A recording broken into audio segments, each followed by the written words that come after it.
بسم اللہ الرحمن الرحیم۔ میرے محترم ساتھیوں، اللہ رب العزت نے جو دین دیا ہے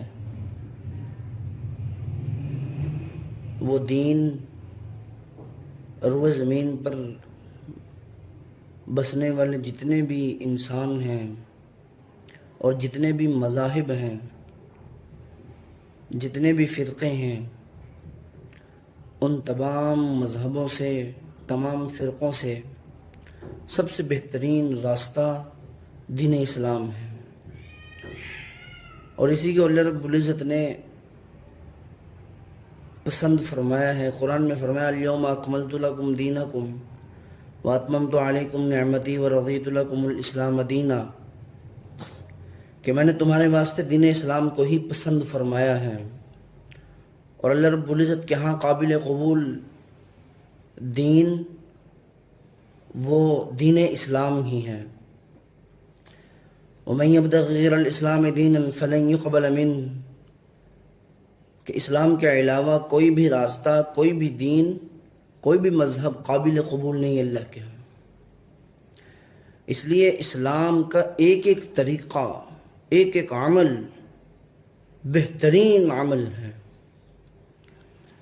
میں کچھ دن پہلے ایک جگہ گیا ہوا تھا،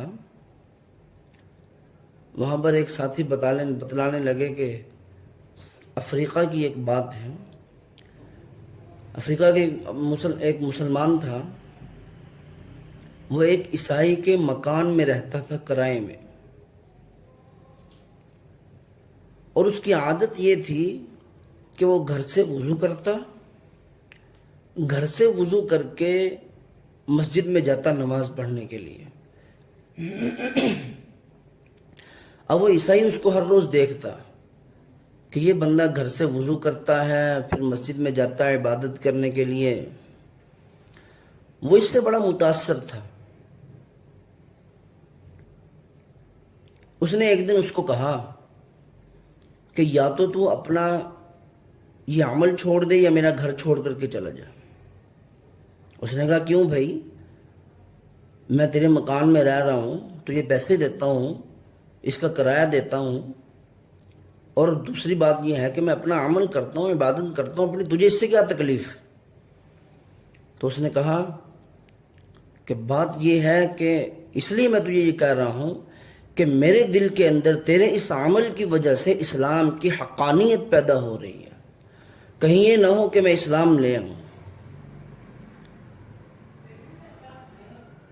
تو عرض کرنے کا مقصد یہ ہے کہ اسلام کے جتنے بھی عمل ہیں، چھوٹا ہو بڑا ہو، ان تمام اعمال کے اندر اللہ رب العزت نے بڑی طاقت رکھی ہے۔ اس لیے اسلامی طریقوں کو اپنانا یہ ہم سب کی ذمہ داری ہے۔ اور حضور پاک صلی اللہ علیہ وسلم نے ہمیں انہی چیزوں کی تعلیم دی ہے۔ اللہ ہمیں اس پر عمل کرنے کی توفیق عطا فرمائے۔